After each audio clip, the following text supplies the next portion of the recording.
Bismillah, Assalamualaikum warahmatullah. You're listening to the Philosophy of Science lesson on logic, mathematics, and scientific methods. So after we have done with this topic later, I hope you can describe the basic principles of logic and mathematics so that you have a taste of it, you have an exposure to logic and mathematics in relation to science, and secondly, you should be able to discuss the strengths and limitations of scientific methods. So we can think of logic as the study of the relationship between thoughts. Logic can get very, very deep and complicated. But for us to go through our daily experience, we just need to learn a few basics and then build up from there. So in that sense, you can think of logic a bit like mathematics.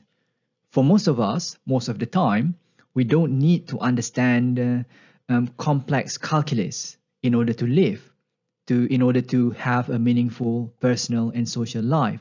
But it is very helpful to have a strong enough foundation in arithmetic and some understanding of a mathematical probability on top of it. So if we have those mathematical understanding, we should be able to go through our financial transactions, for example, and make reasonably good decisions. The same goes for logic. As a matter of fact, we actually are using logic every day in our life already. We use logic every time we are trying to make mental connections between events, either empirical events out there or events that we experience in our mind. And the aggregate of those mental connections, we form beliefs from them. So our religious beliefs, our scientific beliefs rely on our logic. And then we make decisions every day based on those beliefs. And more significantly, we take actions based on the decisions that we make. And that affects our lives. So that's why it's worth it to learn a bit about logic. So the first logical concept that will be useful for you is called inference. In its simplest form, you can think of inference as movement from one thought to another. So for instance, you accept that Laila is Mark's wife. And from there, you make a conclusion that Laila knows of Mark.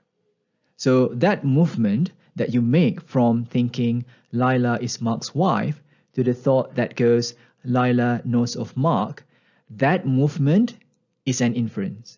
You can also use the verb form of the term inference as well. So the verb form of inference is to infer.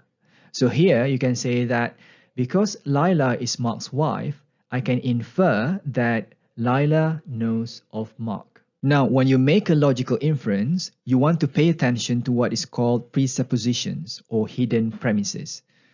So hidden premises are unexpressed statements. So these are statements that are present in your argument even when you don't say them out loud.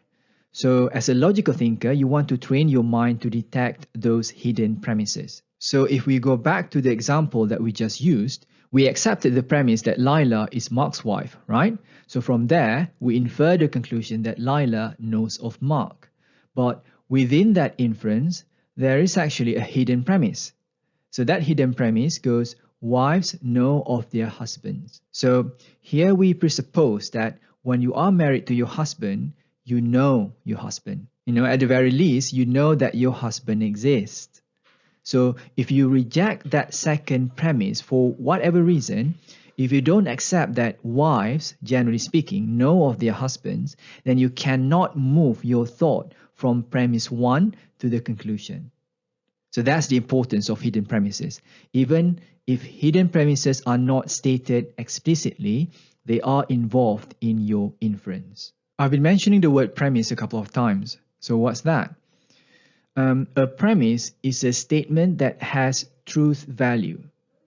So if you think about it, statements and sentences can come in multiple forms. So the ones that cannot be considered true or false, those statements are not premises. So if someone says to you, please take a seat, so that is not a premise.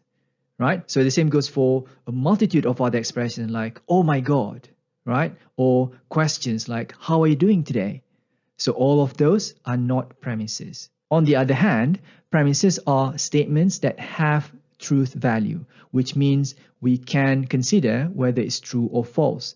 A clear example would be when we say Stephen Strange is a surgeon. So it can be true that he is, or it can be false that he's not. Now, once you understand what premises are, you can use them to make a logical deduction. A deduction is the one in which when all the premises are true, the conclusion must be true. So for example, premise 1, all surgeons are doctors. Premise 2, Stephen is a surgeon. So if both premises are true, then it is necessary that Stephen is a doctor. So a deduction is one of the most powerful forms of logical inference that we have. So when it works, it gives us certainty, it gives us absolute truth. We use deduction in theology and other formal sciences like mathematics or computer sciences. There are at least 3 forms of deduction. They are syllogism, modus ponens, and modus tollens. So the first form, syllogism, it has 3 components. It has a major premise, a minor premise, followed by a conclusion. So in our example, premise 1, all surgeons are doctors, is the major premise. It is a general or universal statement. Premise 2 is a more particular or specific statement because we are saying that a particular Stephen is a surgeon. We're not talking about everyone. We're not even talking about all Stephens, right? We're only talking about a particular Stephen. And if we accept both the major and the minor premise, we can syllogistically conclude that Stephen is indeed a doctor. The second form and the third one later relate to conditional statements. So conditional statements are if-then statements. So for modus ponens, for instance, premise 1 might say, if today is Thursday, then we have a lab class. Premise 2, today is Thursday. So because premise 2 satisfies the condition of premise 1, we can conclude that, therefore, we have a lab class today. Now compare that with modus tollens, which has negating conditional statements. For example, premise 1, if today is Thursday, then we have a lab class. Now premise 2 negates that. Today is not Thursday. So because premise 2 fails to satisfy the condition of premise 1, we conclude that, therefore, we do not have a lab class. So both forms that we just looked at are conditional statements. And conditional statements have many subtypes. For now, I want you to learn just 2 of them: material implication and contraposition. Premise 1 that we used just now is an example of material implication. If today is Thursday, then we have a lab class. If we want to write it in its general logical form, we can express it as if P, then Q. So here, P and Q can be replaced with any premise. And logicians can also write this using the arrow symbol to mean implies. So P implies Q.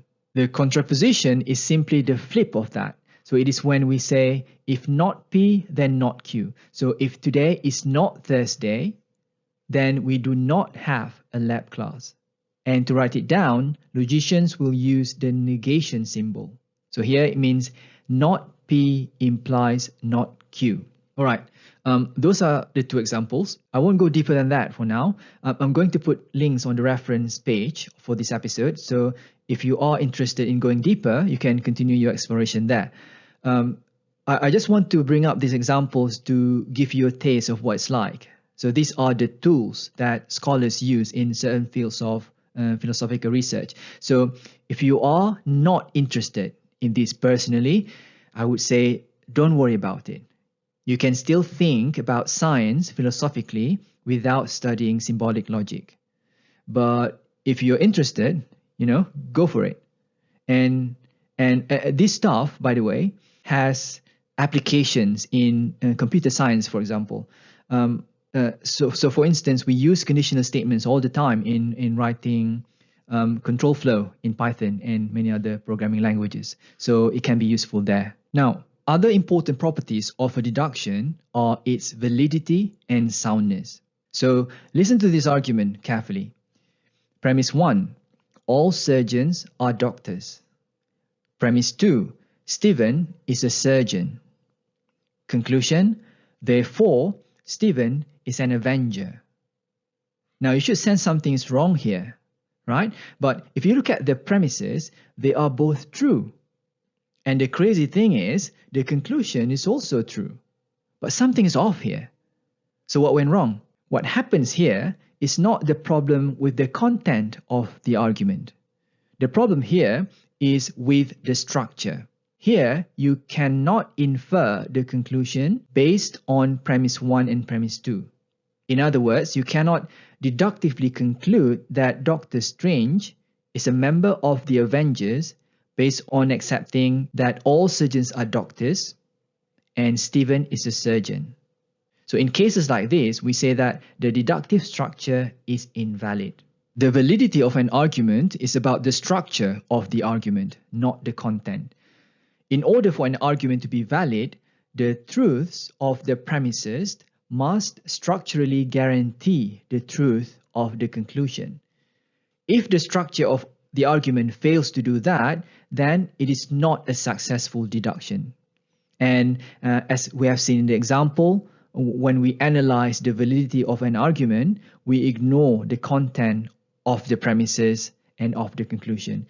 We reject the argument on the ground that the argument is invalid. Now think about the structure of this argument. Premise 1, all surgeons are cocaine addicts. Premise 2, Stephen is a surgeon. Conclusion, therefore, Stephen is a cocaine addict. What do you think of its validity? This deduction is valid, right? Why? Because it satisfies the form of syllogism. You've got your major premise for premise 1 and minor premise for premise 2, and structurally, if both premises are true, you must infer that the conclusion is also true. So in terms of validity, we have no problem here. The deductive structure is valid. But if we pay attention to the content, then it is reasonable for us to reject this argument. Why? Because the first premise is false. Not all surgeons are cocaine addicts. So because premise 1 is false, even when premise 2 is true, we must reject the conclusion. And even though the deduction is valid, we reject it on the ground that the argument is not sound. So unlike validity, soundness is about both the structure and the content of an argument. For an argument to be sound, you must make sure that number 1, the structure is valid, and number 2, the contents of the premises are true. So I encourage you, after you finish listening to this episode, I encourage you to go online and look up other examples of validity versus soundness. What you will notice is that all sound arguments are valid, but not all valid arguments are sound. Now, over time, the more you study philosophy of science, or philosophy in general, really, you're going to come across paradoxes. A paradox is when you try to follow logic, but the conclusion is weird and doesn't make sense, right? So a paradox is when logical reasoning leads to unexpected consequences and seemingly illogical conclusion. An example of that is what's called the liar paradox. So it's when someone says to you, I am lying right now. If you say this to me, are you giving me a true statement right now? If you are lying, it means you are giving a false statement. But if you are giving a false statement, it means you are lying. But that's exactly what you are saying here. You are saying you are lying, which means it is a true statement.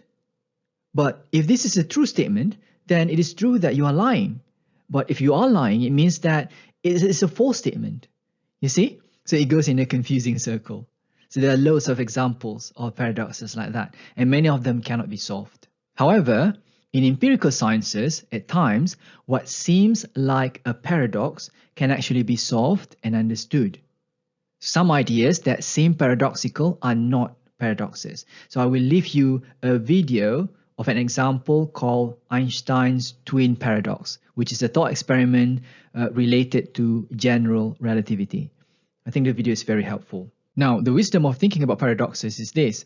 The fact that paradoxes exist, it indicates that our reasoning is not perfect, and that reality is ultimately beyond what we can understand through rationality alone.